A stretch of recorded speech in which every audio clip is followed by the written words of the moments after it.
I'm JD Durkin reporting from the floor of the New York Stock Exchange, and here's a look at what we are watching on the street today. Stocks are coming off their fifth consecutive winning week after the S&P 500 crossed 5,000 for the first time. This week, investors will continue to monitor earnings closely. 61 companies are slated to release results, including popular names like Lyft, Instacart, DoorDash, Coca-Cola, and many others.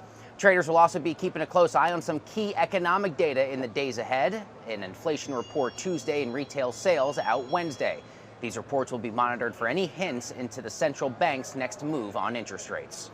In other news, if you think it's getting a bit more expensive these days to keep your car running, well, turns out you're right. According to a new report from CNBC, the cost to maintain and repair a vehicle increased by 4.1% from November 2013 to November 2023. Meanwhile, the Consumer Price Index, which measures what consumers pay for goods and services, only increased 2.8% in that same time frame. And much like everything else, the price of car maintenance has only gotten worse since the pandemic. Prior to COVID, repair costs increased between 3.5% and 5% annually, but it increased by 10% in 2022 and has yet to drop.